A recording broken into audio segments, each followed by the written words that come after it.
Hello everybody. Today I'm going to be decluttering my palettes, and I tend to do this on an annual basis where I bring all of my palettes out, put them all on the desk, and go through everything all in one big shot. I film it and share it with you guys. So that is what we're going to be doing again today. I have gone through and counted them. I have 155 eyeshadow palettes, which is far more than anybody truly needs. However, it is significantly less than what I have had in previous years doing these declutters. So I take that as a good sign because it means I haven't gone and bought a ton of palettes throughout 2023. So I'm going to do it as I have in previous years, where I'm going to just bring out batches at a time rather than trying to sift through 155 different products live on camera. I will not be swatching every palette. That would just make this video just ridiculously long and it would take forever to do. So I'm not doing it that way, but I do tend to talk about every palette and share why it is I'm keeping it or why I'm letting go. Now, just as a final bit of preamble, I have no preconceived notions of how many I'm going to get rid of. It's entirely possible that I'm not going to get rid of very many because, like I said, I haven't bought many throughout the year. So let's just get started and see where we end up. Okay, we're going to start with my BH Cosmetics palettes. I have been a huge BH fan in the past. However, since they've been bought out by Revolution, I'm just not interested in the brand. I don't go to the website. I haven't bought anything from them. I don't even know if they've released new palettes. I haven't heard anybody talking about them. They have fallen off, and as far as I'm concerned, it just feels like the brand no longer exists. But I do have quite a few of their palettes, so let's go through them. We've got their Christmas palette from a few years ago, and I do not intend to get rid of this one anytime soon, if only because there is such a big selection. I do like that there are like the traditional Christmas colors in here, but also that there's more to round it out and make it just that much more user-friendly and approachable, so I'm definitely going to keep this one.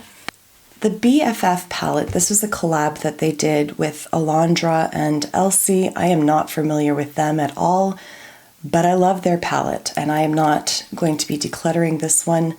It's just such a great workday palette. This one has some fun colors, yet it has all those neutrals.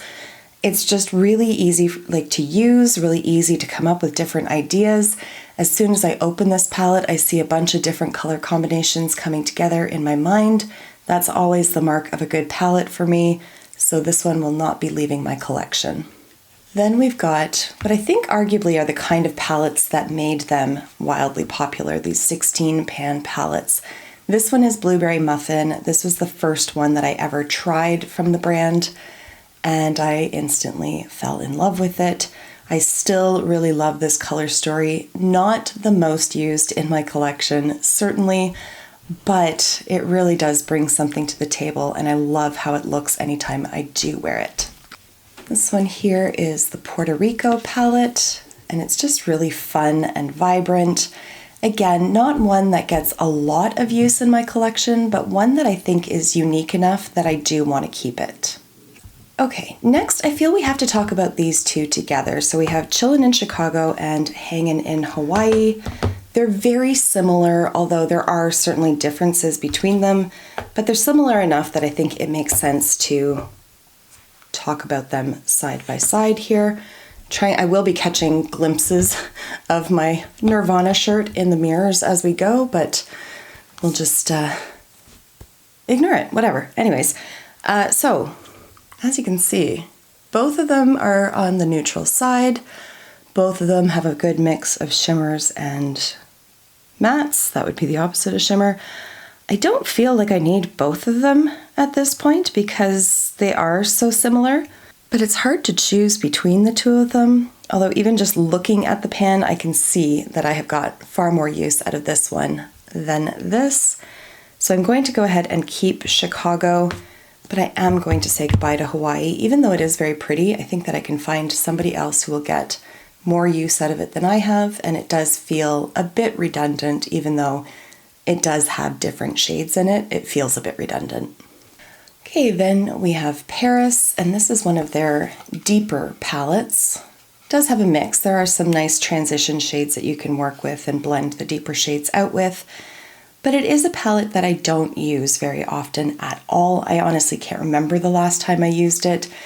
I'm going to get rid of it. I do have other palettes that have a good navy blue, deep blue sparkle, and more of these like burgundy and deep red shades. So I have those shades covered, even though they might not necessarily be housed in one palette, but I have them, so I don't need this one anymore. Then there was one year, I think it was 2022, correct me if I'm wrong, but I think that's the year it was, where they released a birthstone themed palette every month of the year. The only one that I have kept is November, because the color story just does it for me. I really love this palette. Even the glitter that's in here, like the pressed glitter, I remember when I reviewed all of these palettes and reviewing previous BH palettes, just being really impressed with their pressed glitter because it does have like a stickier base to it. So you don't actually even need a glitter glue, although it certainly helps, but it's just not one of those dry, flaky glitters that just poofs off the brush. Like it has some substance to it. But overall, I really like this palette. Again, don't wear it a ton, but when I do, I love it. They also released these, what were they? The Sweet Shop palettes, where each one was a monochrome palette. So they had a blue one, they had red, they had orange, green, and I feel like there's another one, maybe purple or pastels or something. I can't remember, but I did have all of them at one point. I now only have these two left. So we've got pistachio, which is obviously the green one. And then I've got cherry on top, which is the red and pink one. I'm going to keep this because I love what red shadows do for my green eyes, but I am going to part ways with pistachio because I very rarely gravitate towards green. I can see that I don't even think I've swatched these, to be honest, because I see no disturbance in the mattes. Little tiny bit down here, so I might have used it for like supplementing another palette, but I have not used this a lot on its own, even the shimmers. So it's just taking up space and not getting use. I may as well give it to somebody who will use it. And then the last one that I have is their Lunar New Year palette. This was from 2021. This was a collab with Shishi Yang, and I love this palette. I really do. Even the pressed glitters, again, I really just can't knock the BH glitter formula. And I have made some stunning eye looks with this, particularly this sort of duochromatic glitter over here. I love it, so definitely going to be keeping that. All right, we're going to move over to Melt. So first up, we've got the Gemini palette. I owned the original iteration of this, and then I made the dumb move of taking all the pans out. So what the hell is that called? Depanning? I can't remember what it's called. Anyways, I took all them, because they're magnetic, I took them all out, put them into like a Z palette, and then absolutely never used it, and ultimately decluttered the singles. How am I going to hold? I'm going to hold this way so that the mirror stops. There. And then I missed it, so I repurchased it. just so stupid. But anyways, I'm keeping it this time. I know I love it. If I went out and bought it twice, then I know I love it. So I'm definitely not going to be taking the pans out of this, but I'm just going to keep it as it is. The packaging is beautiful, so keeping that. I will also be keeping these two. These have long been favorites in my collection. I love the artwork on them. This is my favorite collection that they ever came out with. Everything, the packaging, the colors, everything was just so well thought out. The consistency amongst the shadows is there as well. Melt is not the most consistent of brands, but this collection, they freaking nailed it. So this one here is the Vita palette, and then Morte. This is the reason why I don't really, oh, my son has gotten into this one. Oh, Bennett, we will be having a discussion. Oh, Bennett, no. Gotta buy him his own damn palette. Anyways, not this palette, but a palette. Ugh, crap. Anyways, as I was saying, I didn't need the dark blue and the dark reds from the Paris palette from BH. Specifically, I was thinking of this one because, as you can see, dark blue, dark red, got it covered.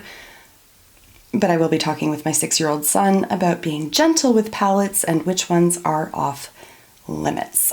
And I think this is the last melt palette I have. If I come across any more, I will show them on camera then, but I think this is the last one.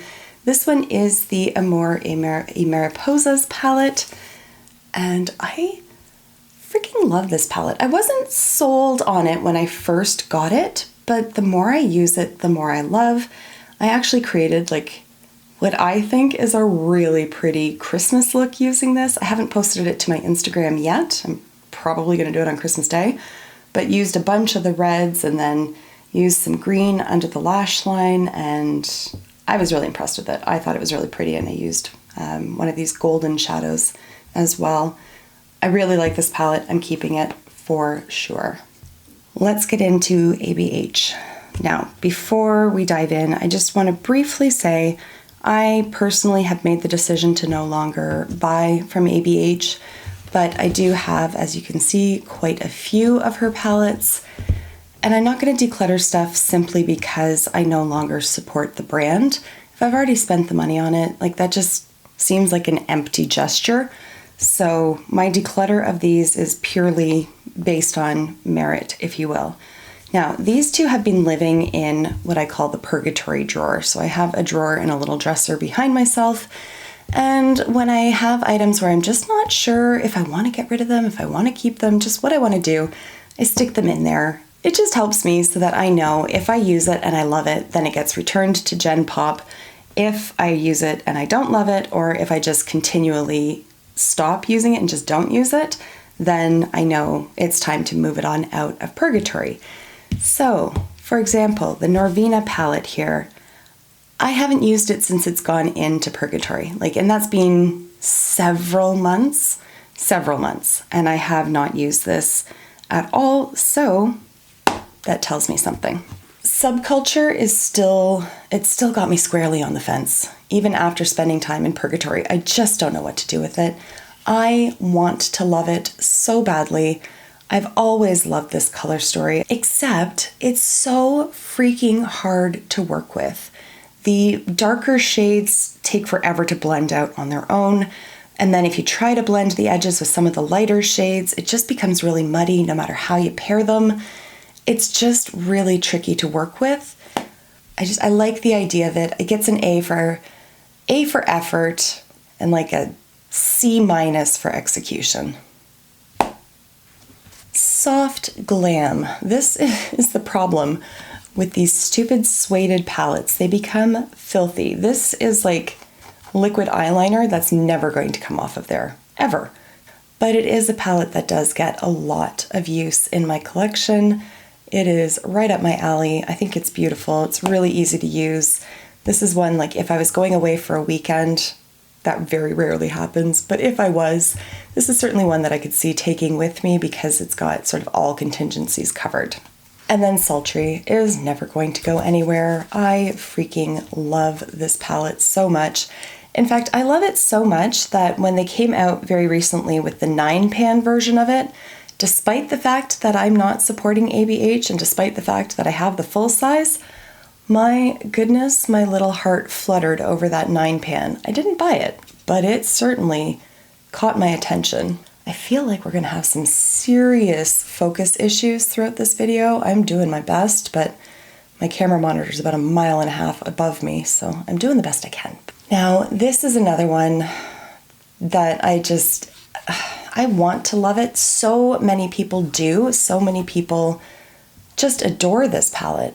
And I can see why. There are some very, very beautiful shades in it, but it's just one that when I look at it, I'm like, I don't know what to do with you. I just don't know how to get the most out of this palette. But then every time I go and do one of these declutters, I'm like, nope, I'm going to keep it. So I'm going to keep it. I'm going to keep it. And maybe I'll bring it out and make it a focus of one of the My Week in Makeup videos. Maybe that's how I'll challenge myself with this one. And then lastly, we have this one here, which I can never remember the name of, Primrose. and I love it. I really do. I love their metallics. The cheek shades I use as eyeshadows because they're very intense on my cheeks, but I am going to keep this palette. So now I'm going to do some one-offs. These are palettes where I only have one from the brand. So starting with Ethereal Eyes from Makeup by Mario. I adore this palette. Like, it is the epitome of brainless yet beautiful. I never have to think too hard about how I'm going to pair it. No matter how I pair them, they always just come together and look beautiful. It's not going to give you deep and dramatic, but if you're looking for sort of quote unquote everyday or office appropriate makeup, this palette will get you through. I think it's beautiful. It holds up really well throughout the day. Everything blends together beautifully. I'm a big fan of this one. Likewise, this palette here from Christina Sicalius, this might be one of the most expensive ones in my collection. I think it was about $100 Canadian just for the palette, and then she's from Australia, so there was the shipping and the duties, and it was just a whole thing, but zero regrets whatsoever. This is a truly stunning palette. You've got your row of mattes, your row of shimmers, but it's so intelligently curated. Like, you can tell that she is a makeup artist curating this. Likewise with the Makeup by Mario one, frankly. It's just everything has its purpose. It's incredibly versatile for only being 10 shadows. Even the shimmers, everything is completely different one from the next. You can establish a really nice gradient. I love this palette. These shimmers are stunning. Absolutely beautiful. Every time I use this palette, I feel fancy. It just makes me so happy. Then we've got this one here from Sugar Drizzle. This is the Frosty Flamingo palette. It came out, I want to say like 2 Christmases ago, and it's gorgeous. I haven't bought anything else from them, but they do have some other very pretty color stories. I think they're the ones that have like the Dill Pickle palette, which always catches my eye. But I am so happy with this one. This like glitter here, it's so pretty. This is just one of those palettes that, like, especially this shade, when I have it on my eyes, like, it physically pains me to remove it at night because it's just so pretty. I'm emerging from my neutral, I don't want to call it a rut because I don't really feel like I was in a rut. I was just really living that neutral life. And now I'm feeling inspired again, and I'm feeling like I want to play with colors. So going through these palettes is a good reminder for me of what I have. So this is the Druid palette from Fantasy Cosmetica, and it makes me feel better about saying goodbye to subculture because a lot of those same shades, or at least the overall feel of that one, is replicated here, but these, they get along with each other. I would be very curious and very interested in getting more from this brand. The shipping costs, honest to gosh. The indie brands that are based in the States, the shipping costs to Canada typically are the same or more than the cost of the palette itself, and I just can't bring myself to do it. A brand I can't buy any more from is Milan Row because I'm pretty sure that they have closed down or are in the process of doing so. But I did get my hands on the Poison Ivy palette, and again, it has a very sort of similar feel to subculture, but more user-friendly. And again, we have the dark red with the dark blue, like not a particularly unique color combination, but I do like that it's more fleshed out than what it was in the Paris palette. I am going to keep this one. I can't remember my feelings on it, and looking at it, I can see that I have used it, but probably not a lot. So again, this is why I like going through this process, because then I remind myself of what I have. This one here from Prolux, the Hello Autumn palette. I have talked about this one on my channel quite a few times. You can see this is empty. It's really not impressive. I didn't hit pan on it. It was one of those like weird petri dish kind of like jelly weird thing with like the suspended balls of pigment. I don't like those. I'm glad that brands have not really like been continuing with that trend because God, they were off-putting. In this case, it dried up completely and then just kind of crumbled out of the pan. But that doesn't take away from the rest of it because it's just such a very, very pretty palette. I can't say it's the highest performing palette in my collection, but I've never really been disappointed or frustrated with it. and I think it cost me like $13. And it is definitely worth more than that in terms of the performance and the longevity on the eyes. I like this one. I am going to keep it. I am also, spoiler, I'm going to keep both of these, but this one is from Vive. This is the Essential palette. This is the first one that she ever put out. And again, got that nice neutral thing going on here. It reminds me of the Christina Sicalius one. A little bit of a different layout, same number of pans, but same kind of idea.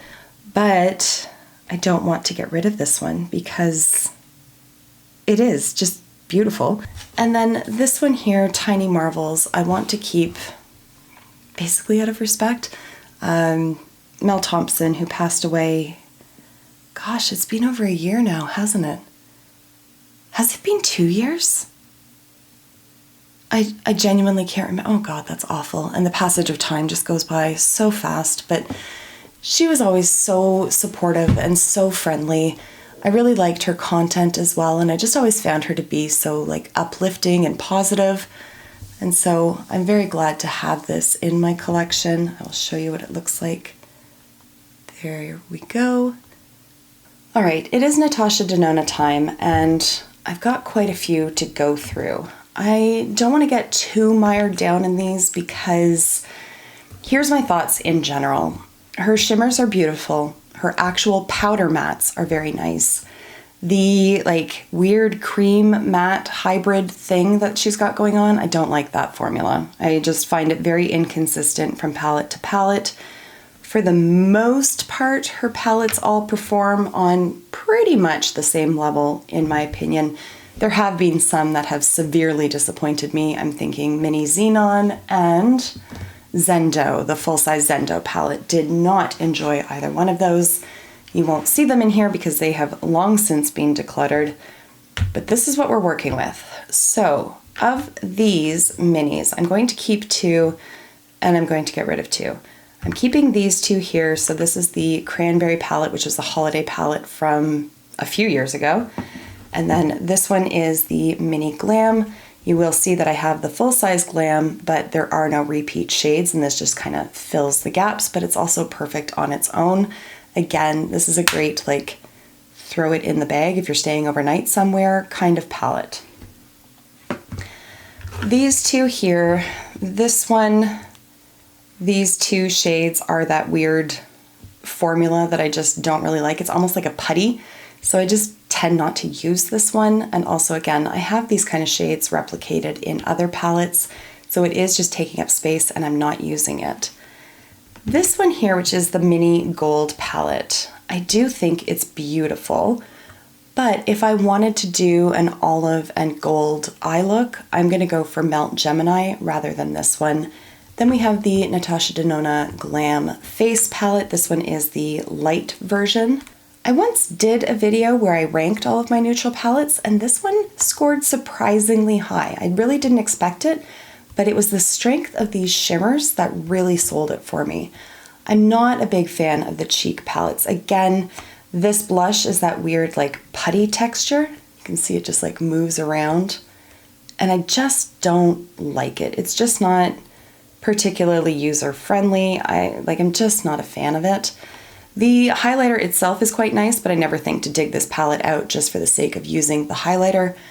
But the shades themselves are just really nice. Again, super easy to work with, and these shimmers are top tier. They're so reflective and so beautiful. The Love palette has been living in purgatory, and I haven't been using it. But I don't know what it is. I just don't ever reach for this, even when I intentionally decide to do a red eye look. This is not the palette that I reach for it. And I don't think I need this palette anymore because I do have these shades held in other palettes that I prefer over this. The Glam palette is not going anywhere. I freaking love this palette. I have used it to death. I am going to continue using it. It is safe in its collection, or in my collection. Retro Glam is relatively new to me. And I'm not in love with it, but because it's so new, I'm not ready to get rid of it quite yet. But there are certain tweaks that I just wish they'd made. This deeper shimmer here, I wish this was a matte. That would just make it so much more useful, frankly. And this deep shimmer here, or this one, or frankly this one, I wish one of them was like a true matte as well. Again, just for the versatility and the completeness sake. Having said that, I can achieve some really pretty looks out of this, but overall, it's just too new for me to declutter yet. So it's gonna go on the shelf, and I'm going to make a concerted effort to get more use out of it to really decide what I think about it. Then we have the My Dream palette.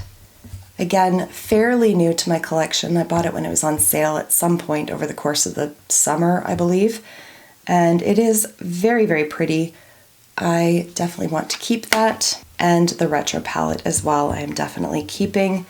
This one is much more inspiring to me than the Love palette was. And so it does obviously get a lot more use. And then we've got the Sunrise palette, and while we're talking about that, we may as well bring around the Sunset palette. So this is Sunset in the older packaging here, and then Sunrise is here. So they're complementary, but definitely not pretending to be each other, that's for sure. I get more use out of this, and I prefer using this palette than this one. What should be the standout shades in this palette, the red and the yellow, are quite disappointing, particularly that yellow. It is very weak, whereas the yellow in here, much stronger, much more pigmented. And overall, I just really like the combination of colors here. This one's much more a neutral with a pop of two colors, whereas this one I feel is definitely just a more colorful palette overall. This one's been in purgatory and I have ignored it completely, so I am going to say goodbye to it while keeping this one. Then the last two here, up first we've got the gold palette, and I run hot and cold with this one, honestly. Sometimes I love it and other times I just find it to be lacking in certain areas. And where it's lacking for me are the transition shades. Like I really only have this one. This one runs too deep on me, as do all the rest of them. I wish there was one that was a little bit lighter just to help sort of blend the edges out. I wish there was a little bit more of a distinction between some of the shades that are in here. But overall, you can achieve some really beautiful looks with it. This row of shimmers here and the inclusion of that teal was really smart just to make a completely different spin out of the palette. And frankly, these shades save the palette for me every time I do a declutter, and it's gonna hold true again today. And then last but not least, we have the Metropolis palette, which again, I bought when it went on sale sometime earlier this year. I made the mistake of buying it while I was firmly entrenched in my neutral love. So I have not used it very much, and the shades that I have used out of it are the neutrals. So I do need to play around with this some more. For example, I need to play with these blues and really see what they have to offer. It would definitely be premature for me to declutter this palette at this point, and I really don't feel inclined to do so because there's so much going on here and some very, very beautiful potential eye looks. Ha! I knew I had another melt palette and I just came across it now. So here it is. This is the Fire palette, and quite appropriately named considering the color theming that's going on in here. I think that Melt is very inconsistent in their palettes, which frustrates the hell out of me. As a consumer spending money on stuff that disappoints, hate that.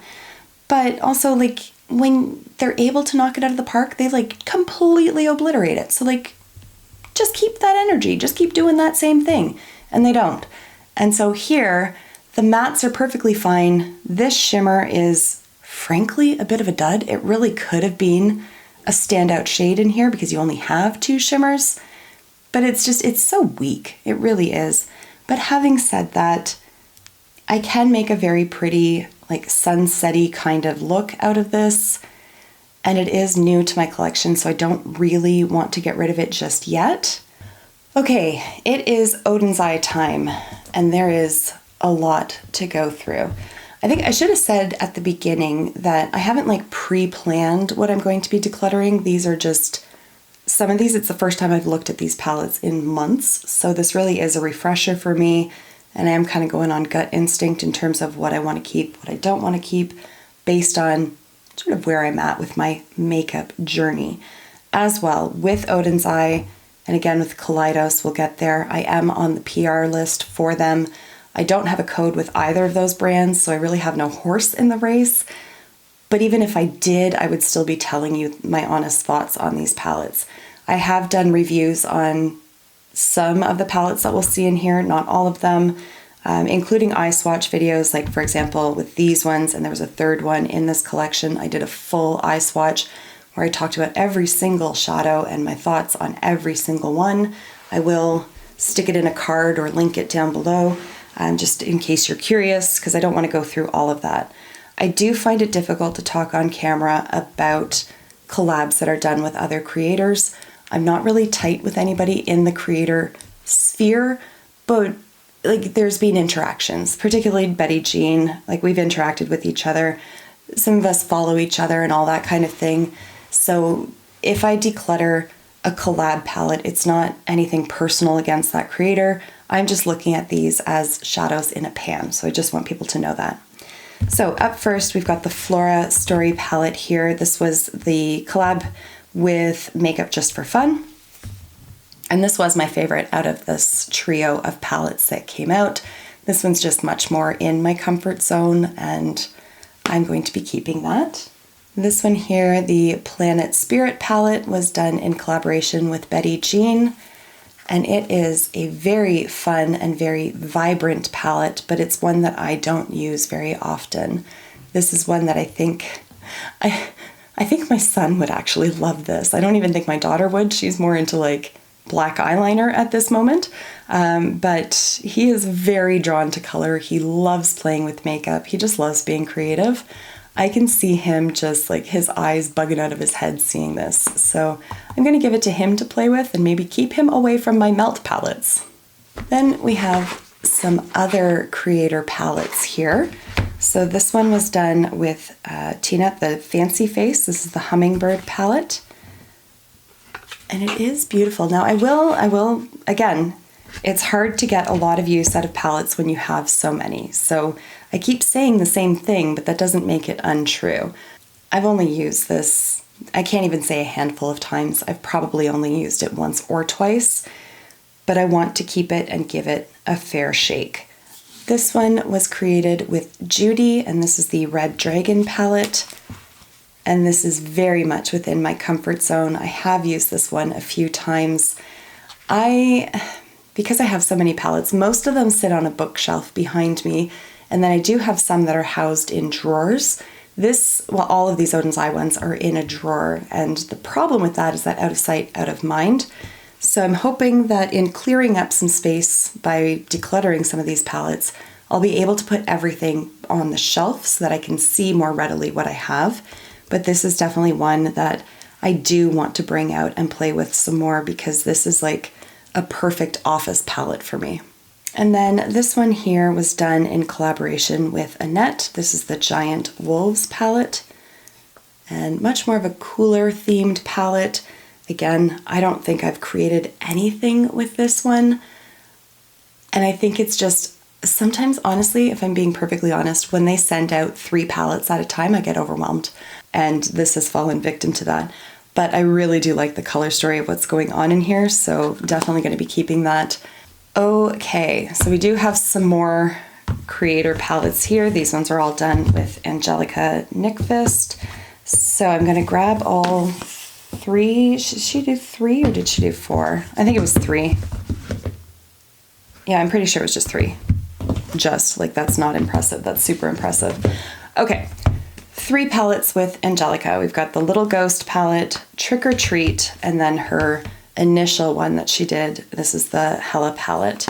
This is my favorite of her 3 collabs with Odin's Eye, and I'm going to keep this one. And then we've got the Trick or Treat palette. This one arguably could have been a Christmas palette in my mind with the green and the red. It doesn't really particularly scream Halloween to me, but I do like the color story that's in here, so I am going to keep this one. And then her final one here is the little ghost palette. And again, not Halloween-y at all, neither here nor there. I have the dark blue and the dark red and the dark blue in other palettes that I prefer to this. I don't love this palette. This one, just in a performance aspect, left me wanting more, and I don't reach for it for that reason, so I am going to say goodbye to that. Now, let's quickly talk about the Christmas palettes that they released this year. So there is the Snow Dream and the Hey Reindeer. Snow Dream, I think, is really pretty. I do think this is quite Christmassy, and yet you can use it throughout the year. I will say though, this eyeshadow here, it looks very holographic when you do like a finger swatch or pick it up out of the pan. I can see that little bit of a rainbow shift in there, but once it's applied to the eyes, it disappears. You can't see that. It just looks like a silver shimmer shadow. I actually have that on my eyes at the moment, but that doesn't really take away from anything. I just want people to know that because I was so excited, like my butt fell off when I saw this, and I was like, oh my god, is it actually hollow? It translates as silver, unfortunately, but it is a beautiful palette, so I am definitely going to keep that. And then the other Christmas palette this year is the Hey Reindeer palette, and as you saw, I just took it out of the sleeve. I have not swatched it. I did not do a video on these palettes because I had way too much going on getting ready for trial and all that kind of stuff, so I did not dedicate the time to doing eye swatches on this or any video on it. But also, I made the choice specifically not to swatch this one. I have not dipped my finger into any of these shadows because it's just not a palette that I'm going to use. I don't feel inspired by it. The color story just doesn't do it for me. There's a lot of more sort of pastel inspired kind of colors, and those just don't work on me. So this is going to form part of a giveaway at some point, but I'm going to be sneaky with the giveaway. My week in makeup videos are like the least watched videos, but the people who like them really like them, and I really like them. So at some point in one of my week in makeup videos, I'm going to put information for a giveaway in the middle of it. Not even going to mention it in the title, so the OGs who actually watch those videos and watch them all the way through, you guys are going to have the best opportunity to win these, because if I put giveaway in a title, I get so many comments from people I have never seen on my channel again and never see again, and that drives me nuts. I want somebody that I recognize to win, so that's going to improve the chances of that. Likewise, since we're on the topic of Christmas palettes and a giveaway, when Odin's Eye sent me the 2 Christmas palettes from this year, they sent me copies of these ones again. So these are the ones that I received last year, and then the ones that I received this year are currently living in a special box, and I'm going to be giving those away as well. You know what? Let me know down below. What do you think is better? Do you prefer one huge giveaway where one person wins all the eggs in the basket? Or do you think it's better where there's like maybe 3 winners who each win a smaller amount of items? Because that's what I'm leaning towards, just so that more people can potentially win. But let me know your thoughts down below, and then I'll show you what these ones look like. So we've got the Christmas Eve palette, which is just this beautiful cool toned palette. This I consider like a winter palette. It doesn't really strike me as Christmassy at all, but very like January. I really like this one. And then this is the Merry Christmas palette from last year. And you've got your red and your greens and your golds. This is very Christmassy to me. This is very spot on.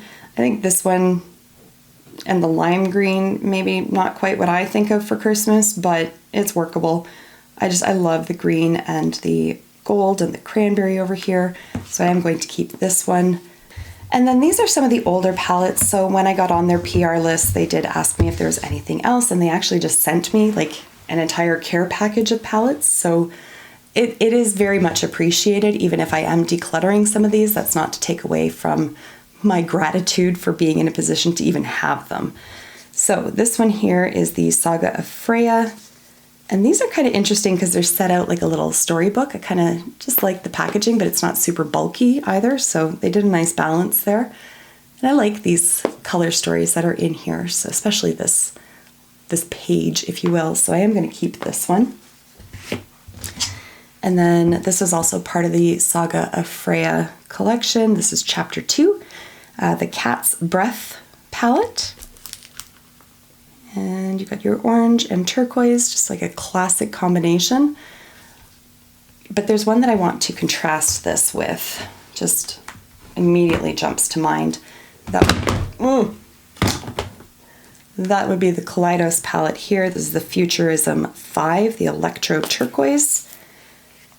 You can see why I want to compare these two. Yeah, I mean, one would think that I would go for the one that has more shadows in it, like more color selection. But really, if I'm going to do an orange and turquoise look, it's going to be just orange and turquoise. I don't need all these others. I would never use this shimmer, for example. So let's just keep it simple. I'm going to keep the Kaleidos, although we are going to talk more about Kaleidos in a moment. And I am going to part ways with this one. Next, we've got the Soul Man 2 palette. You know, it's pretty, but again, it feels redundant in my collection. I've got these kind of shimmers all over the place. I've got the dark blue, I've got the dark purple.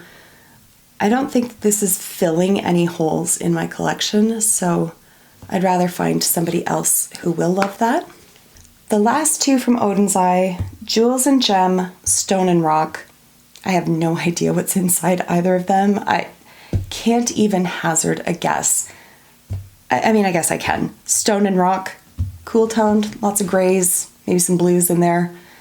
Jewels and Gem, I'm guessing bright colors, a lot of like opalescent kind of stuff going on, maybe jewel tones.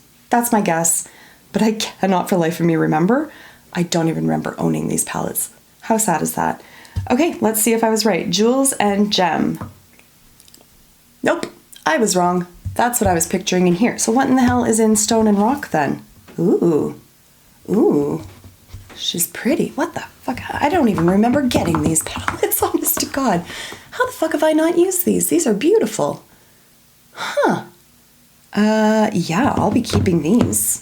And I will be showing them some love because they're beautiful. Shoot, as I was gathering all the Kaleidos ones, I found another Makeup by Mario quad that I have. So let's very briefly discuss this. This is the Nudes palette in Nudes 2. Very appropriately named. I adore this little quad. I don't use this one very often, but this like gold shimmer, it's such a thin shimmer. And yet on those like really light makeup days, or like when I just want to feel pretty at like the grocery store, this is my go-to. 100% keeping that. And that brings us to Kaleidos. Again, I am on their PR list, although I don't always get the collections at the same time as everybody else. I think I'm on like the second tier list for them, which is totally fine. But they will be sending me their most recent collection. I did get an email from them very recently on that. And they asked me what else I want from the website. And I have asked for a replacement of this one so that I can include it in a giveaway as well, because this is just such a fantastic quad. This is cold brew. And as you can see, there is nothing fancy to it. You got 3 mattes, perfectly neutral, perfect gradient, and then that shimmer shadow up there as well. Again, I apologize for any focus issues. I am doing my damnedest here. But like, brainless yet beautiful. This is the absolute definition of it. I love that palette so much.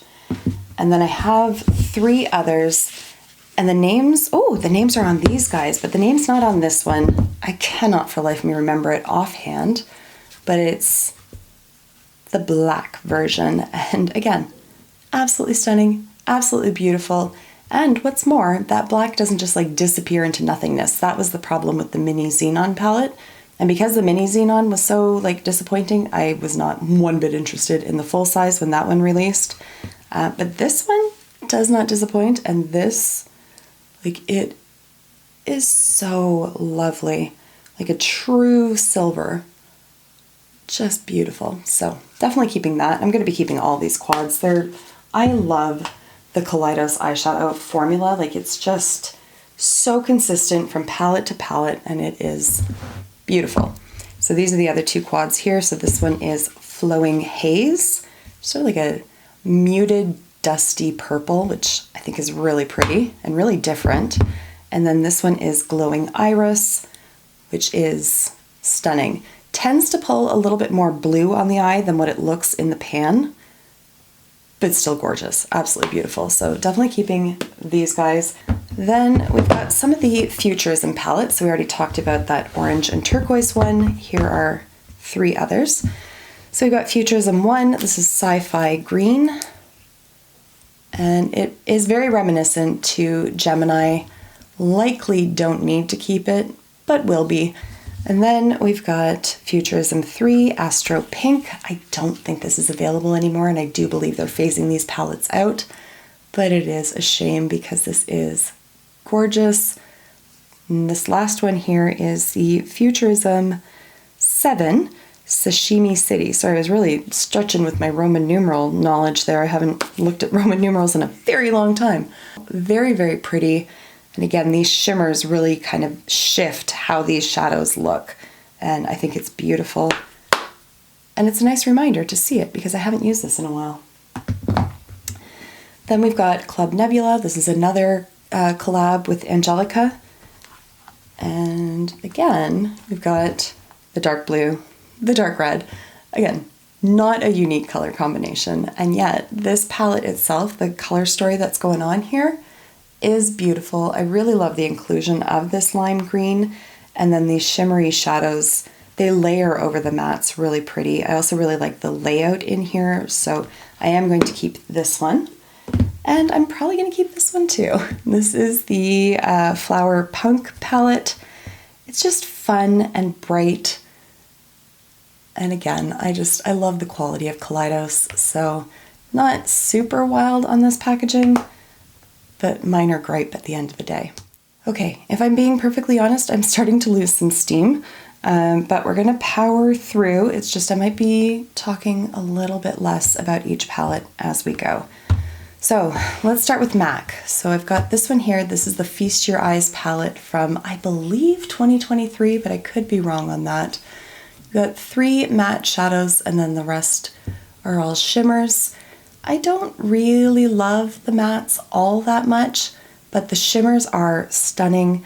I really like this palette for just like throwing some bronzer in my crease and then running my finger in one of these shimmers and throwing it on the lids. Like, it's just a very useful palette in that sense and makes for great, easy makeup days.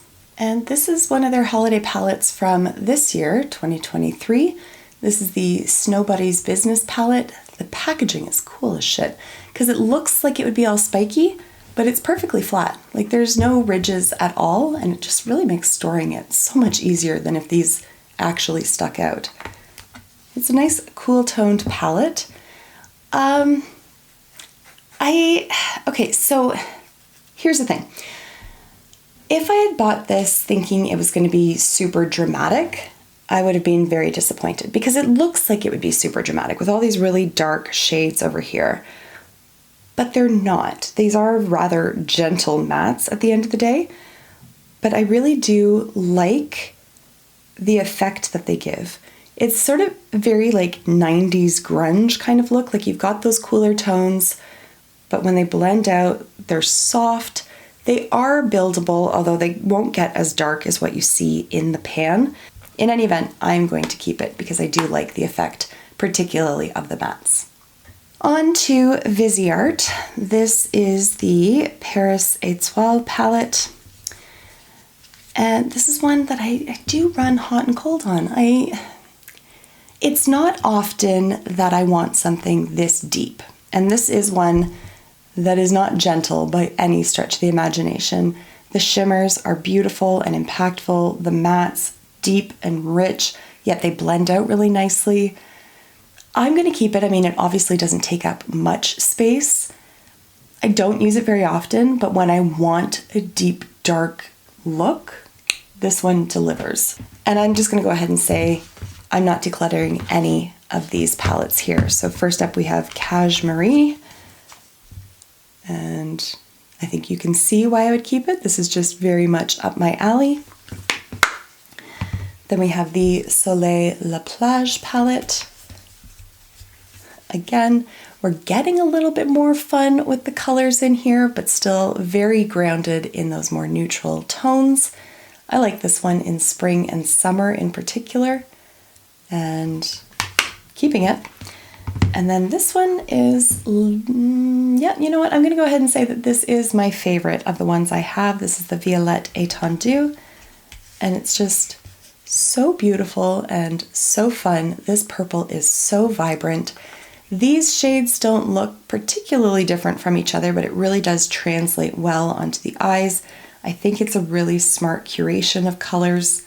You can take it sort of any way. You can have a lot of fun with it, but you can also tone it down for that more professional kind of makeup.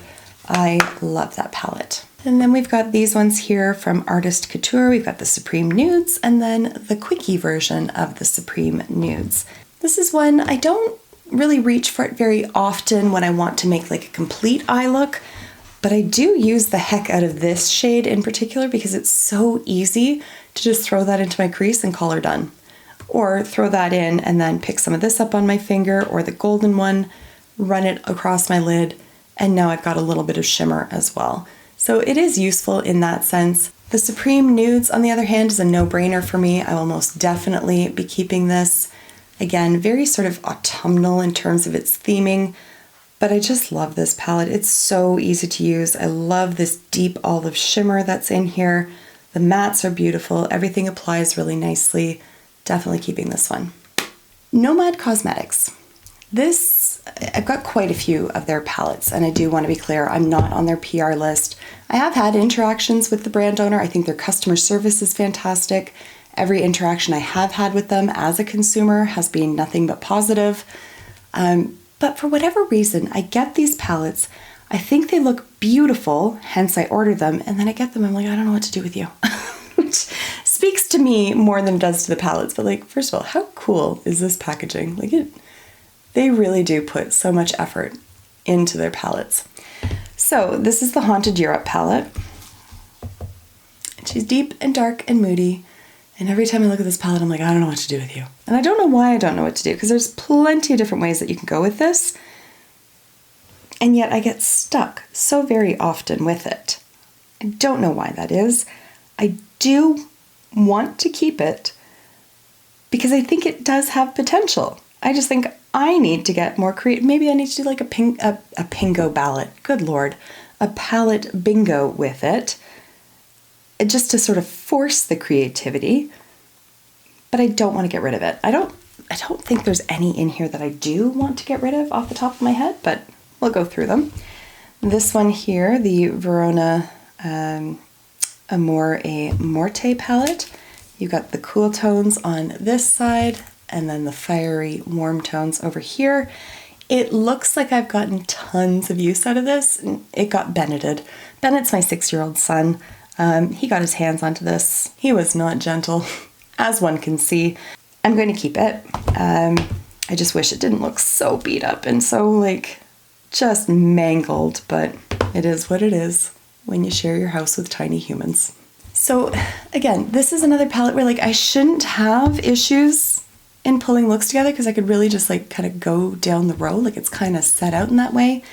And yet it does stump me, I think, because there are so few like transition options.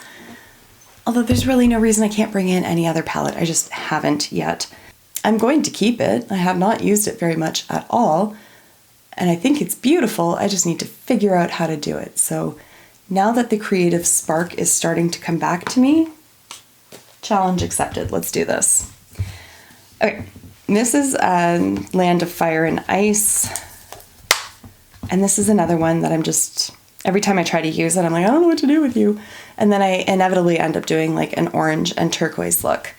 This is one that I am going to declutter because I've got the orange and the turquoise covered with that Kaleidos palette. I don't use this for any other purpose. I think it's adorable. I love the little gnome sitting on the front here, but that's not enough reason for me to keep it. I'm going to pass this on to a friend. Then we have the Hudson Valley palette.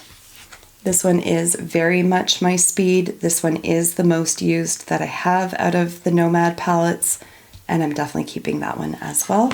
And then this one here is the Whistler Snow Lodge palette. Again, this is one where I do feel like I need to bring in some other shades just to sort of make it a little bit more user-friendly for me. So that's what I'll do, because I do think this is beautiful. I do like their shadows. It's just the Fire and Ice one has always stumped me, so that one's gonna go. I've got two of the Patrick Ta palettes. We've got Major Dimension 1 and 2.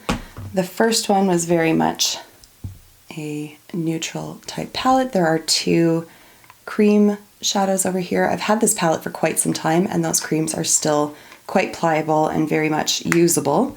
You got your mattes and then your shimmers, and I think it's just a very beautiful palette. I have no complaints about that one. I'm going to keep it. Likewise, I'm going to keep the Major Dimension 2. Exact same kind of idea, just obviously more rosy tones, arguably a little bit more up my wheelhouse because I love the contrast of these like pinky kind of tones with my green eyes, but keeping that one too. Then I've got the two from Hindash. We've got the Beautotsi and then Monochromance.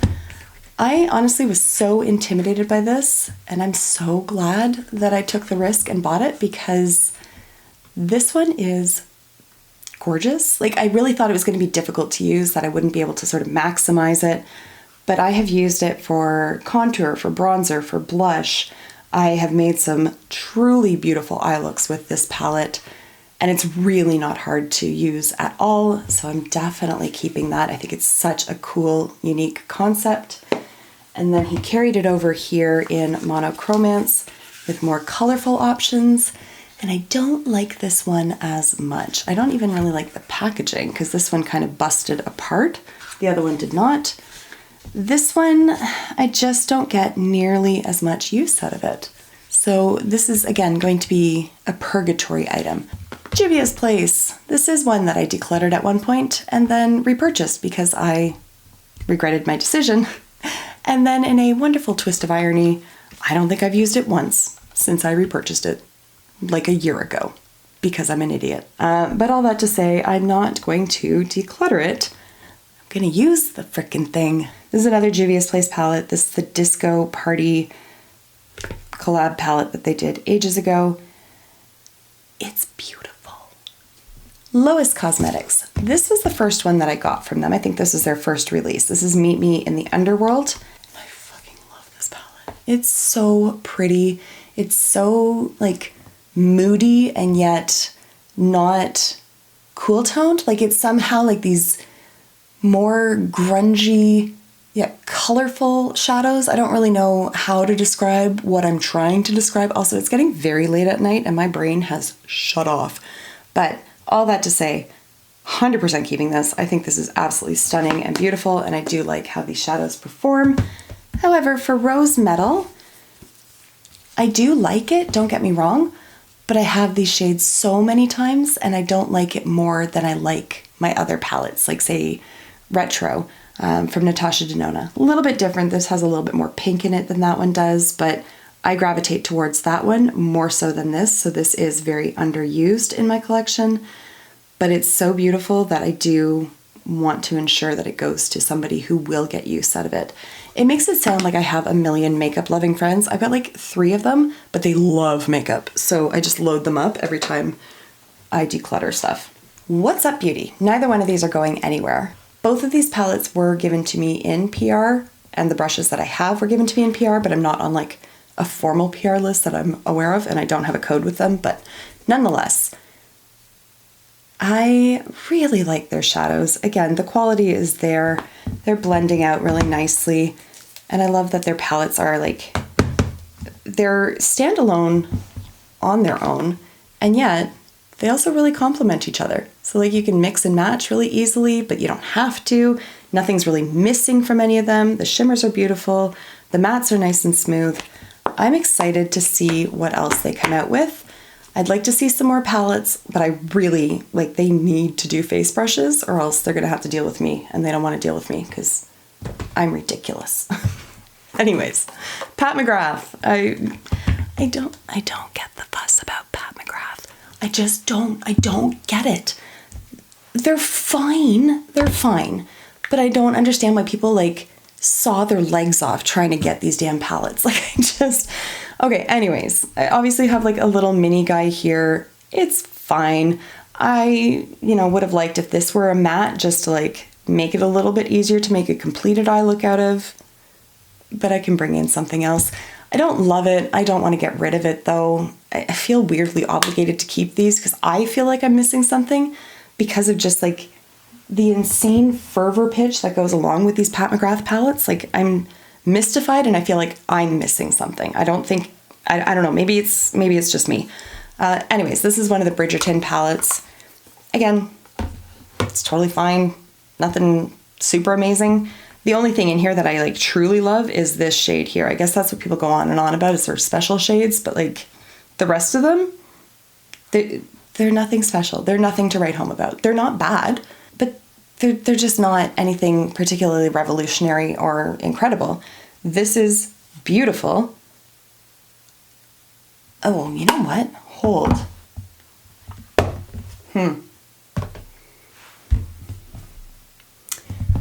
I've got some thinking to do. This is Pat McGrath. This is Cleona. Pat McGrath, Cleona. Specifically Glow from Cleona. Yeah, so her special shades aren't that special because Cleona's kicking her ass. I don't need to keep this. Too Faced. We've got Just Peachy Mattes. I've had this for a very long time and I'm going to keep it because I really like it. However, Pumpkin Spice. It should be right up my alley. It should be a palette that I love, except that it applies kind of like horseshit. Like the shimmers just aren't there. They just don't show up the way you would want them to. They fade over the day. The darker shades, like this isn't even a matte. It's like this weird satin kind of shade, which makes it difficult for blending purposes or for, creating some sort of dimension on the eye. Same with this one. This is the deepest matte that you get, and arguably that's not particularly deep. It's just a bit of a mess, to be honest. And then this one's so like aggressively pink compared to the rest of it. Like it just kind of stands out. But the quality is just not there. And then we've got two palettes from Tarte. So we've got Tartelette Full Bloom and Tartelette Energy. And I love this palette. And then we have the Full Bloom palette. And this is a lot of palette. This is sort of an overwhelming amount of shadows to work with, except the saving grace is that you can't fuck it up. You truly can't. There is nothing in here that is going to clash against the other, or that when you blend it together, it's going to get all muddied and mottled. Like, it's just a really easy palette to use. Let's get into this. If you watched my most recent My Week in Makeup, the week of December 11th, you'll have seen these two palettes in action. So these are both from Beauty Bay, obviously called Wilderness. I think this is such a beautiful palette. Again, dark blue, dark red. I don't know why I keep pointing this out, like you can't see that. You can see it, you know, but I keep pointing it out. This is freaking stunning. It's beautiful. I loved playing with this week. Absolutely going to be keeping that as well. Age of Opulence. Now, this has the worst packaging I've ever seen. Like, it's called Age of Opulence, and yet it looks like such a goddamn disaster. Like, that is just terrible packaging. But it's what's inside that counts. And what's inside is stunning. And I'm feeling inspired to continue playing with this palette. And I just love it. It's such like rich, vibrant colors. And then the packaging makes my eye bloody twitch, but that's okay. We'll get past it. Blend Bunny, I've got 3 of them. None of them are going anywhere. I will be keeping all 3. We've got Dollhouse, which is arguably the most user-friendly and most approachable of the palettes that I have from them. All 3 of them are just fantastic in terms of their performance. In particular, the mattes. I do think that their shimmer formula could stand to be tweaked a bit. I have not tried any of her most recent palettes, so maybe that has been changed. They're just a little bit more on like that putty side, and I don't love that in a shimmer palette or in a shimmer shadow. But these mattes are stunning, so good. Although I do find that the neons in this palette, the Surge palette, are a little bit fussier to work with, but they are workable. They are a little fragile, so I will say that, but overall, oh, so beautiful. And then this was the original from Blend Bunny. This is the Blends palette. And again, I don't tend to reach for this for like a completed eye look, but it does fill any gaps that are existing in any of my other palettes. They nailed it straight out of the gate with this palette. Then I've got a little bit of a collection started here from Lorac. We've got 4 palettes. This is the Pro something. It doesn't say on here which Pro it was. It was not the first one. It looks so much prettier on the eyes than it does in the palette. And that can be said for basically all of these palettes. There is just something about how they translate onto the eyes. They really come to life once they are applied, and I don't understand what sort of mysticism happens to make that so, but it is. This is the Fairy Tale Forest palette, a little bit more on that cooler side. You can see which shade I love the most, although this will give it a close run for its money. Not the most utilized palette that I have. I do wish that some of the mattes, there's a bit more variety and some more deeper options, but it is a beautiful palette nonetheless. Soleil. God, see?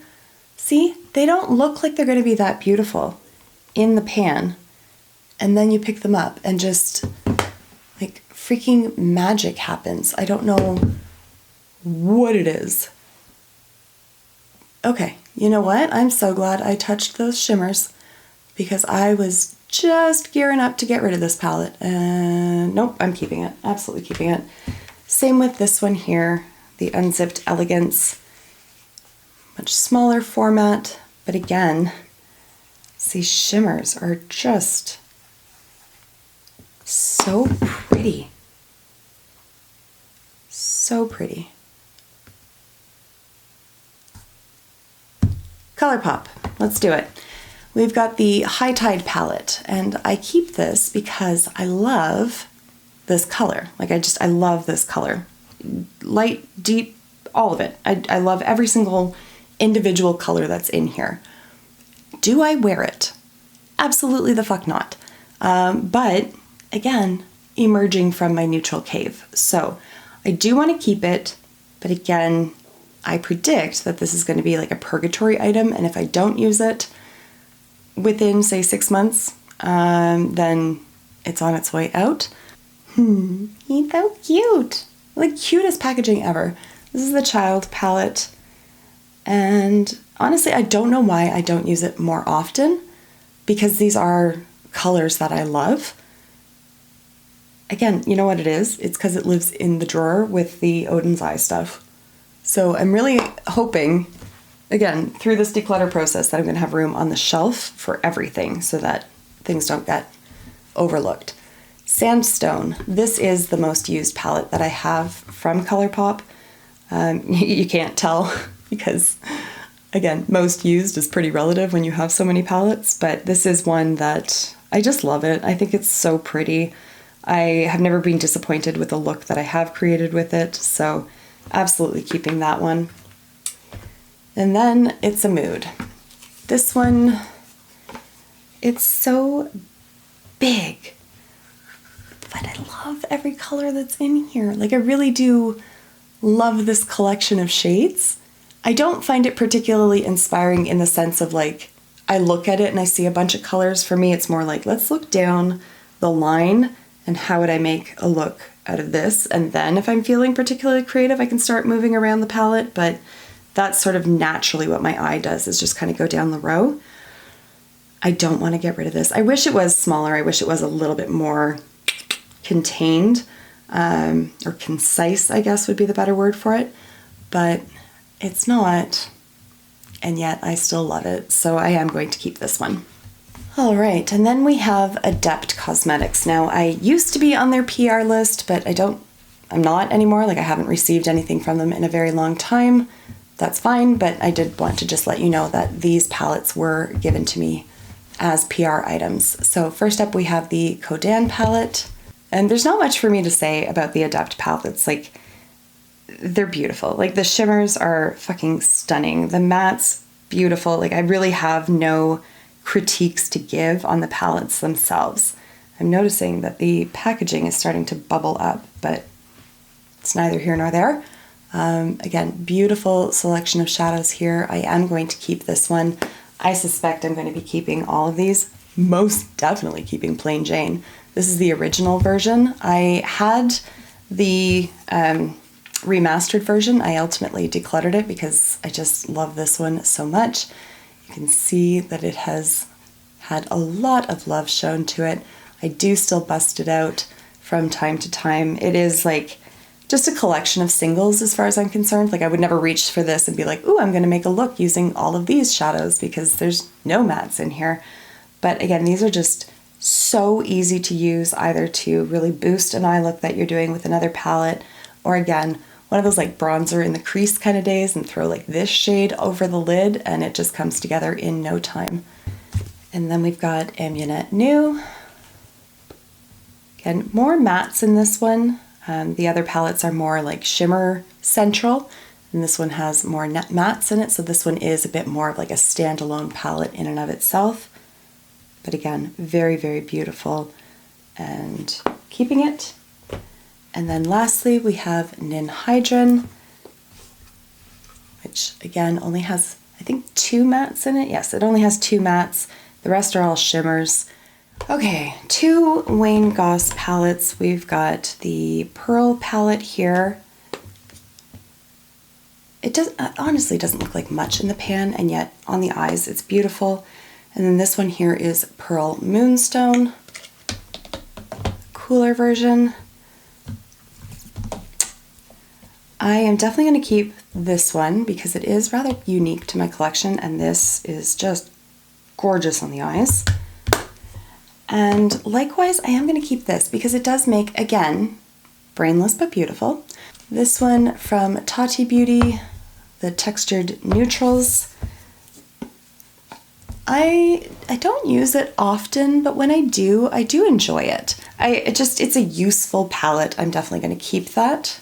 Then I've got 2 here from Lunar Beauty. We've got Moonspell Volume 2. These are colors that I just think are really fun. I think they play really nicely together, and this is a palette that I can pull eye looks together fairly easily with, so I am going to keep that. And then this one is a no-brainer to me, the Nude Prism palette. Most definitely keeping that. I don't even think I need to explain why at this point. Then we've got the Michaela palette here from Glamlight. I will keep my comments to myself on the creator behind this palette. And again, just look at the shades that are in here. It is a wide variety of shadows to work with. Lots of different ways that you can spin this. You could go full on colorful. You can wear it more as a neutral palette.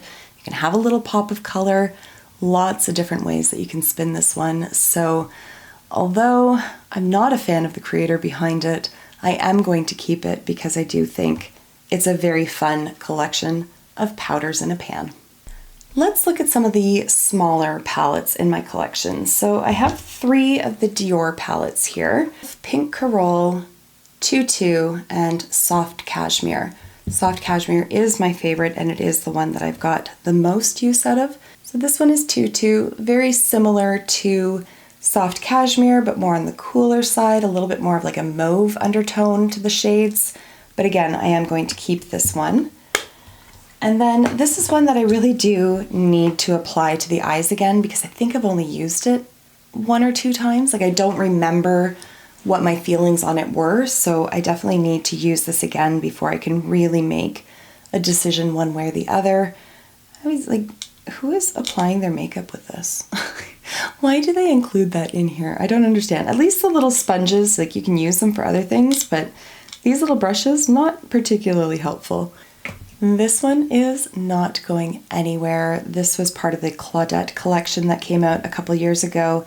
This is the Saint Germain des Prés palette, and it's just so beautiful in its simplicity. The shimmers are gorgeous. I love the gold with these more reddish kind of browns. I just love this palette. Every time I wear it, I'm like, I feel pretty, because I do. I just feel so pretty in this palette. Then we've got 2 of the smaller ones from Huda Beauty. We've got Wild, and then one of the matte palettes that she came out, Cool Matte Obsessions. I like the idea behind this palette, at least the color of it. These are like 2 cream, these 2, they're like cream putty kind of shadows, like that texture from Natasha Denona that I don't really like. These crease like nobody's business. It's terrible. I feel like this palette's just kind of taking up space because I'm going to reach for other palettes that have purples in it more so than I would reach for this. But I am going to be keeping the Wild Jaguar palette because it is really damned fun, especially these shimmers. They are so beautiful. So keeping this one, but saying goodbye to the other. Then I have some little quads here from the drugstore. So up first we have Cream and Sugar from e.l.f. Super easy palette. Like if you are a true makeup beginner, absolutely check this out because you're not going to be disappointed. It's so easy to use. Then we've got 3 here from Hard Candy. Now I had not used Hard Candy in a hot minute, but when I saw these at my local Walmart a few months ago, curiosity got the better of me. So I picked up, I think it was this one that I bought first and then quickly skedaddled back and bought these 2 because I loved how this performed on the eyes. They're so beautiful. Again, super easy to use. You've got 2 mattes and 2 shimmers in each palette. They have, I think, 3 or 4 other ones that you can choose from as well. So lots of different colors. Not an overwhelming number of shadows for a monochromatic palette. Super easy to use. I'm going to keep the green. I'm going to keep the blue. I'm going to let this one go, but only because I have these shades so many other times that I honestly shouldn't have bought it. But I can't complain about the price point because I think these were like in the $5 Canadian range. I've got a few other smaller palettes here. So this one is from Rare Beauty. This is the Give Yourself Grace palette. And I remember enjoying it like when I did use it, but I haven't used it in a very long time. So I do need to refresh myself on it. But I remember that I wasn't disappointed with it. So I just, like I said, just need a refresher because I don't want to declutter it right now. Next, we're going to talk about House Slabs. I did recently do a video where I applied this on camera and gave my thoughts on the performance of these shadows. This is what it looks like inside. This is part of the Super Neutrals little duo of palettes that she released. This is volume 2. The matte shades here are very light on the eyes. Even this dark brown here, it just does not translate anywhere near as dark as what it shows in here. These shimmery shadows, I can't tell much of a difference between this chrome finish here and this glitter over here. I can see the difference. By the end of the day, there is glitter underneath my eyes. Not a ton, but it is there. But these mattes, I think, are going to disappoint the vast majority of users. So I just want people to be aware of that. But it suits my purposes, and I think these shimmery shadows are beautiful, so I am going to keep it. Then we've got this quad here from Chantecaille. This came out several years ago, the Hummingbird palette here, and a subscriber sent this to me, which was incredibly kind, and I am going to keep it. I recently have just been using this one shade as like a one and done. It's such an easy eye look to pull together. There's a little bit of a sheen to it, so it adds a little bit of something to the lids while still being super subtle. And I sometimes will go over with my finger as well and just like pat some of that in the middle of the lid just to add a little bit more life to it. But it certainly does have a role in my collection. And then a subscriber also sent me this palette here, the Jungle Lights palette from Flower Beauty. I've never seen Flower sold in any store around here, so to get this is quite exciting. And it's a collection of shimmery shadows. Haven't got a ton of use. I can see I've used this one quite a bit, but I am going to leave this out because I could see this complementing a lot of my matte shadows. And just, I want to play with it some more because I have not given it the love that it deserves. This is the last pile for us to go through. I probably could have broken it down a little bit more, but I'm tired, man. It is almost 11:30 at night and I have to work tomorrow. So let's power through and get this done. All right, so these two from Nabla, these are two of their cutie palettes. These were also sent to me by a subscriber. And again, I so appreciate that. I do not have any expectations at all that people are going to send me anything. So when it does happen, like I am extremely grateful. I just want people to know that. So even if, and I'm not saying that I'm going to, but even if I ever do declutter something that a subscriber has given to me, that is no reflection on them at all. It's just, I have this huge wealth of palettes and don't always need them all. Okay, so first up, let's talk about Midnight. This is beautiful. This shimmer over here is gorgeous. You can see I've dug my little fingers in there. I like that they've also included a shade that isn't blue just to break up the monotony a bit. I think it's a beautiful palette. I am definitely keeping this one. And then we have the Analog palette here. Again, right up my alley in terms of those shades. So that one's not going anywhere either. I do have a full-size Nabla palette. This is the side-by-side palette, and it is a neutral palette, but with some cooler options as well. I like the spread that's going on in here. You've got a little bit of the cool tones, you've got a little bit of like warmer tones going on, some neutral. Like again, it's just one of those palettes that like, it's idiot proof. Like even though there are 16 shades in here, you can't mess it up. Like you can pair any of these together and they're going to go. Like everything is going to complement each other, and I love that in a palette because first thing in the morning, I don't want to have to do mental gymnastics. Like I just truly don't. So I am going to keep this one. Falling in with that beautiful but brainless idea, there's this one here from Lawless. This is the Dreamy Dozen.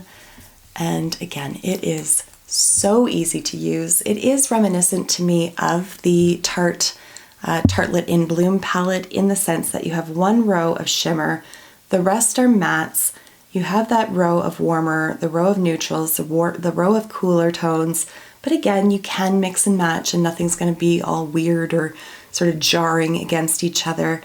But I will caution if you are looking at this and thinking that you can make some really dramatic smoky eyes out of it too, because these shades look quite deep. They don't translate onto the eyes that deep. That's part of that brainless part. Again, you can't mess it up because they're so forgiving. Like they are so buildable that you have some control over it.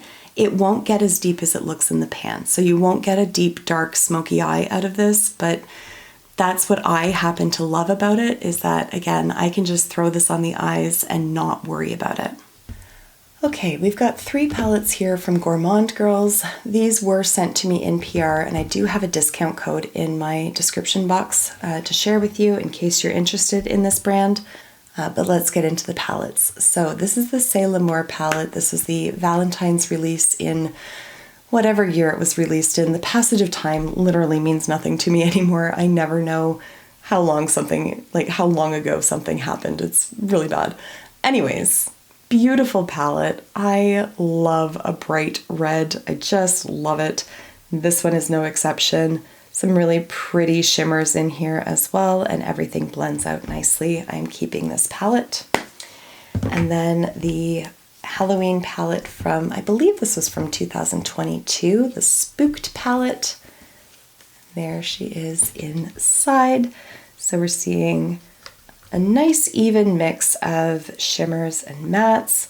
This shimmer is just so pretty. It's like a deep brassy with like a strong green undertone. I really like that.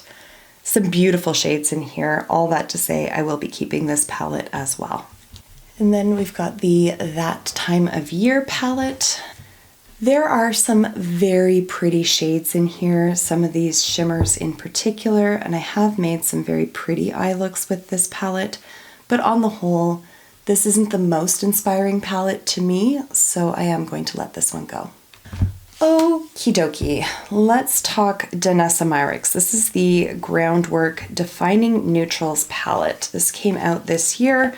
You've got powders in these smaller pans and then more like a puttyish kind of texture in the other. I think this palette wears me. I don't wear it. For me, I think if they were flipped, if these were powders and then the smaller ones were that like more puttyish texture, it'd probably play to my comfort zone a little bit more. I just have a hard time with the actual application of it. If you have this palette, please let me know in the comments, what kind of brush do you use to apply these, like, I'm going to call it putty for lack of a better word. It's not really a cream. I don't know what putty it is. What do you use to apply that? Like, what kind of brush do you use? Do you use a finger? Like, let me know what you do with it, because that might help me figure out how best to use this palette. But I am going to keep it. I'm viewing it as a challenge. Sigma, we've got two of them. So this one is the Untamed. This has been in the Purgatory drawer, but I did bring it out a few times and play with it. And again, it's the mustard. It reminds me of subculture. Oh my gosh, I was about to call it sublime. Subculture in the sense of those two shades there. But I think this is like overall much more approachable and much more user-friendly than what that one is. So I'm going to declutter this one. This one is redundant, and because I don't love the formula, I don't really see the reason to keep it. And I do have a 9-pan palette from them as well, the Rosy palette.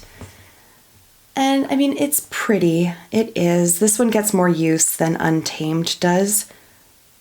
But again, I do have other palettes that have these shadows in it that I like more, so I'm going to rehome this one. Illamasqua. I do not use this hardly ever, but I don't want to get rid of it because it's such a perfect rainbow palette. It's all matte, the shadows are beautiful, the pigmentation is there, and again, I've got my rainbow if I ever need it, including a yellow that really does nail it on the head. So is that how you say that? Nail it on the head? That sounds really weird to me. Hit the nail on the head? Is that it? Holy crap, let's move on. I don't know. Okay, Colored Rain. This one is the Queen of Hearts palette. This one has been in the Purgatory drawer as well. I have used it, but I just don't love it anymore. It's missing something. Like if this was a matte, I think I would like it a bit more.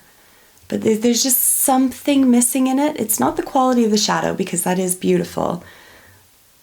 It's just, I don't know, I always have to reach for something deeper to really ground the shadows. If one of these was a matte, I wouldn't have that problem, but they're not. And it's just really underused in my collection, so I am going to pass that one along. Then we've got the Brew palette from September Rose.